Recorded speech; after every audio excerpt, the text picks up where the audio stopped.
This is Whistler Blackcomb. Spanning two mountain peaks in British Columbia, it is indisputably the largest ski resort in North America. But much like Enron or the raccoon that lives in my kitchen, its massive size is also a curse. This resort not only has to manage slopes on two different mountains, but also has to facilitate easy transportation for visitors from one mountain peak to the other. For decades, visitors who wanted to cross the resort would have to go all the way down the ridge, travel back to Whistler Village, and then make their way up the other mountain. The obvious solution here is, in ski resort tradition, a gondola.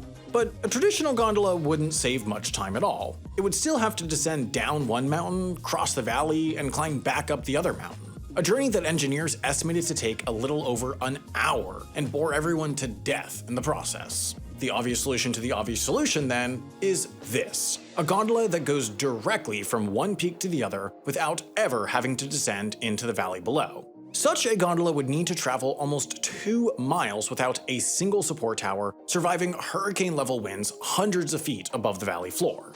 No gondola like this existed, or had ever been attempted, but in 2007, Whistler Blackcomb set out to cross the valley anyway. Here's how they built the peak-to-peak gondola. The main problem that needed to be solved here was, conceptually, a simple one. A single gondola cable, even the fancy schmancy ones, is not designed to carry gondola cars, unsupported, for miles. And even if they were, having a single point of contact for gondola cars would mean that the aforementioned hurricane-level winds would turn an otherwise peaceful ride across the valley into passenger soup. So what do you do when one cable's not enough? Well, you add more cable.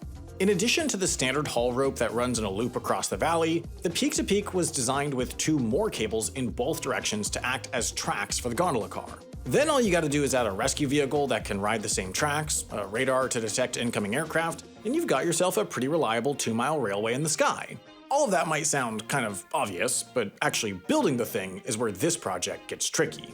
Whistler Blackcomb had 2 years to get the gondola built, but in ski resort construction, 2 years is actually a lot less than 2 years.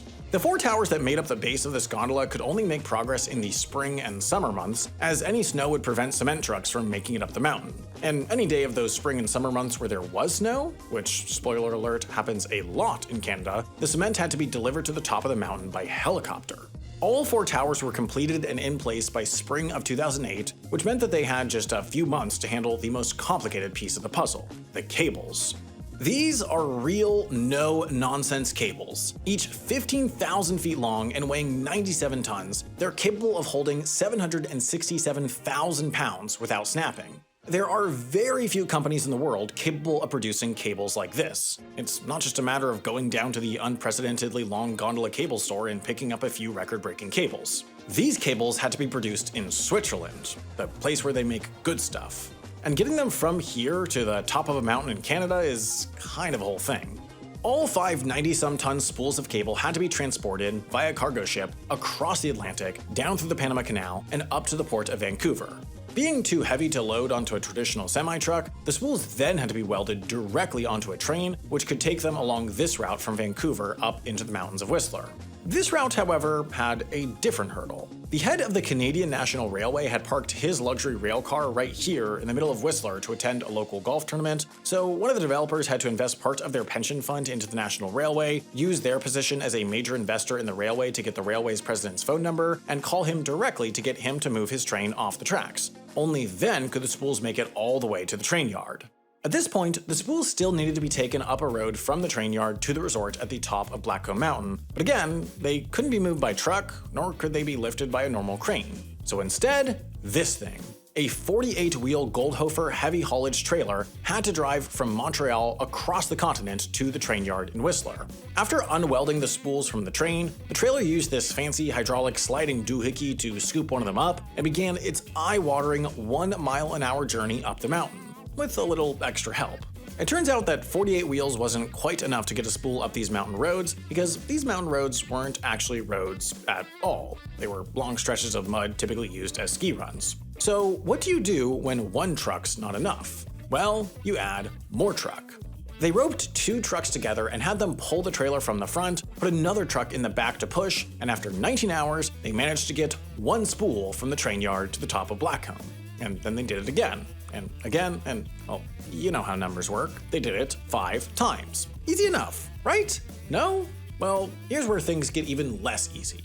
All 5 cables needed to be pulled across towers 1 and 2, all the way through the valley, and then back over towers 3 and 4. Since the cables themselves were too heavy to be carried across the valley by helicopter, they first threaded all 4 towers with a smaller cable, which was then attached to the real cable to pull it across. How long does it take to pull the cables across the valley, you ask? Surely it wouldn't take 12 weeks of continuous pulling to get the cables across the valley, you add, smugly, thinking you know how long it takes to pull cables across the valley. Wrong.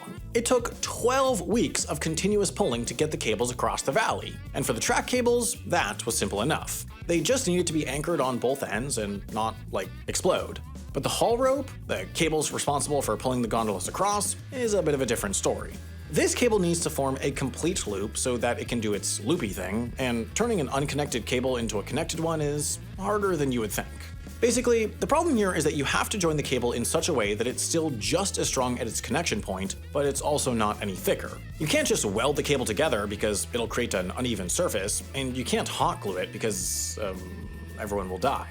So instead, you have to splice it. In this case, that means unraveling all 216 metal braids that make up the cable on both ends, and then weaving 220 feet of that cable back together by hand. This was performed over the course of 2 days by a guy named Norm Duke of Wyoming. And is the reason I know the full name of the man who spliced this cable together because his name is cool as hell? Well, yes, kind of, but also because Norm Duke is one of an incredibly small handful of people in the world who can do this. There were only 5 other cable splicers in North America when this splice was performed. But performed it was, and in late August of 2008, the peak to peak was complete. An hour-long journey had just been shortened to 11 minutes, and Mother Nature, who never intended both mountains to be skied in the same day, had once again been vanquished.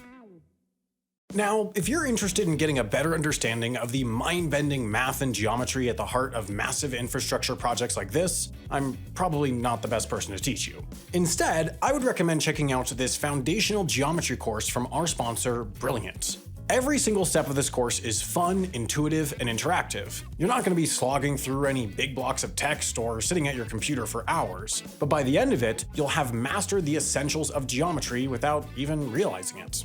Brilliant courses are designed for you to learn for just a few minutes each day, at home or on the go, and you can use it to teach yourself dozens of different topics. They've got courses on AI language models, multivariable calculus, quantitative finance, you name it. It's the perfect way to get a little bit smarter every day, and if that sounds like a goal of yours, I can't recommend Brilliant enough. To try everything Brilliant has to offer free for a full 30 days, visit brilliant.org/HAI or click on the link in the description. Better yet, you'll get 20% off Brilliant's annual premium subscription, and you'll be supporting this channel too.